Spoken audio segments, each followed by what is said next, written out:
Alright, welcome to USBiologyTeaching.com.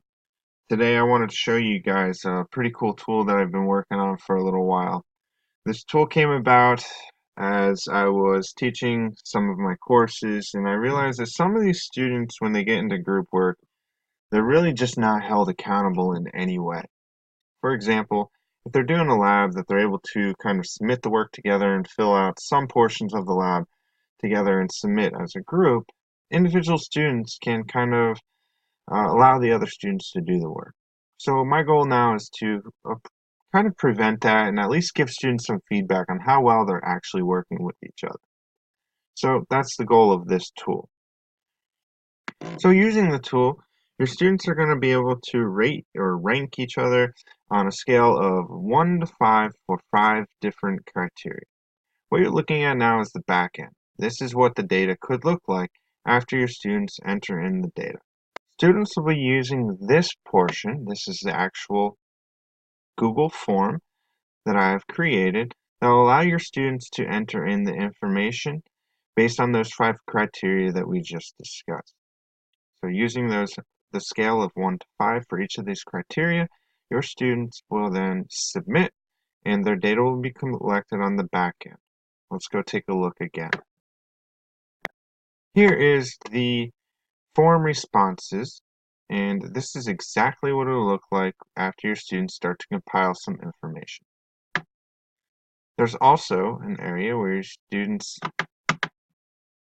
calculations are performed. So this spreadsheet, this tab is actually the raw calculations tab. This is where the calculations are taking place based on the averages for each of their scores. Now, what's interesting about this is as students enter in the scores for their partners, like Charles Darwin, for example. Charles Darwin had a group of 3, for example, so he was rated by 2 different people, here and here.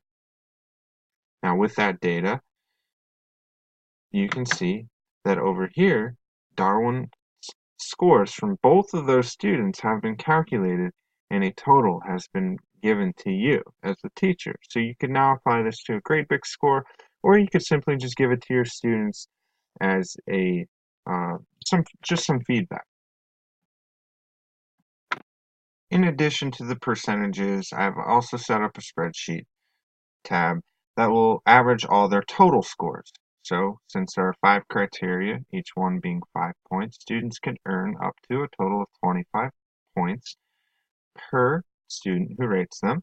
So in this case, Francis Crick was able to have 2 people rate him, and a score of 22 and 23 were given to him for an average of 22.5. We can also look at the average of just those 5-point scales. So depending on how you have your gradebook set up, you have some options in terms of how you want to enter those.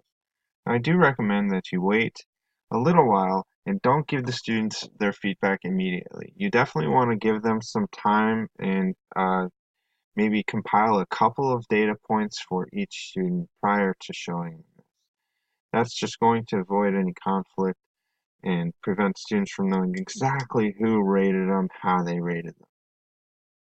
So if you're interested in this tool, be sure to scroll down on our blog post about this tool right below our video, and you can click on the download button, enter your email, and you'll be emailed a copy along with instructions on exactly how to use this awesome tool.